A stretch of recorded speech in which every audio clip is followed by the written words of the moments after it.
Hej, mit navn er Mette Harbo. Vi er nu halvvejs igennem 2026, og det er tid til at gøre status over puljerne.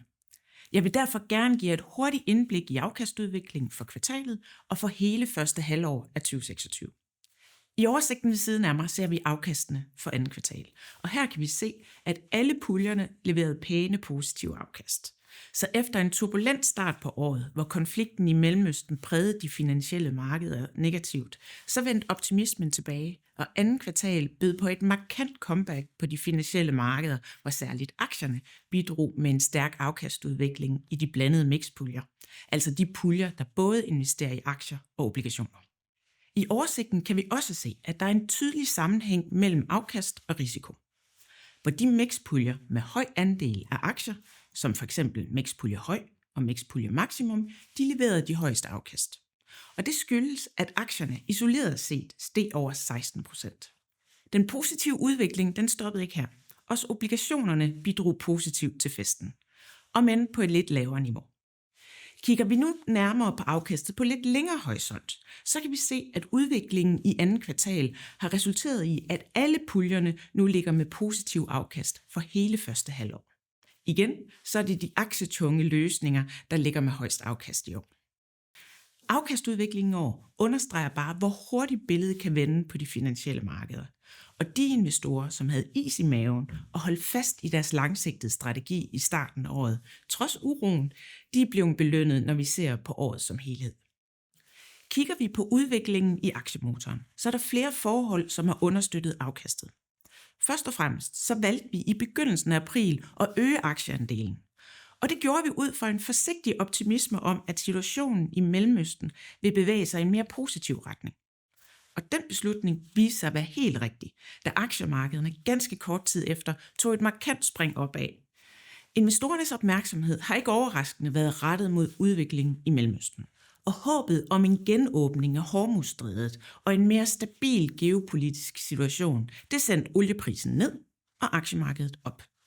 Olieprisen den er faldet med over 30% siden toppen, og det har beroliget markedet, da risikoen for højere inflation, højere rente og lavere økonomisk vækst er blevet mindre. Og det har været en væsentlig katalysator for aktiemarkedet. Zoomer vi ind på de enkelte byggeklodser i aktiemotoren, så var der medvind hele vejen rundt. Der var dog enkelte strategier, der skilte sig særligt positivt ud. Value-strategierne og eksponeringen i emerging markets lande var uden sammenligning højdespringerne i kvartalet. Emerging market aktier er f.eks. steget med over 30% i år, hvor særligt koreanske IT-selskaber markerede sig positivt. Hvis vi skal finde et lille hår i suppen, så er det hjemlige danske aktiemarked haltet noget efter det globale aktiemarked. Danske aktier er kun steget ca. 7%, mens globale aktier er op med ca. 16%. Og den udvikling understreger bare, at selvom det danske aktiemarked indeholder mange interessante selskaber, så giver det rigtig god mening at sprede sine investeringer ud på flere regioner. Noget du netop opnår igennem aktiemotoren. Ser vi nu nærmere på udviklingen i obligationer, så har der været store udsving i år. Olieprischokket i starten af året sendte renterne op og obligationsafkastet ned. Det billede det ændrede sig i andet kvartal, hvor olieprisen faldt og trak renterne ned. Så selvom renteniveauet fortsat ligger højere nu end før krigen, så har vi opnået pæne positive afkast det seneste kvartal. Højdespringeren blandt obligationerne var de mere risikofyldte obligationstyper, som f.eks. konvertible obligationer, som steg over 12%. Hvis vi nu skal kigge lidt fremad, så forventer vi, at aktier vil fortsætte den positive udvikling resten af året. Den globale økonomi står på et solidt fundament og viser fortsat tegn på styrke. Frygten for stigende inflation er aftaget, og sidst, men ikke mindst, så leverer virksomhederne generelt rigtig stærke regnskaber. Og samlet set er det forhold, vi tror på, kan understøtte de finansielle markeder. Det er naturligvis vanskeligt at forudsige, hvor længe en krig vil vare, og hvor omfattende den bliver. Men de seneste begivenheder har styrket vores forventning om en gradvis normalisering og mere stabile forhold i Mellemøsten. Det betyder dog ikke, at usikkerheden helt er forsvundet.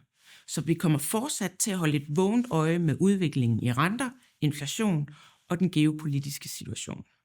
Med de ord vil jeg ønske jer en rigtig dejlig sommer, og tak fordi I så med.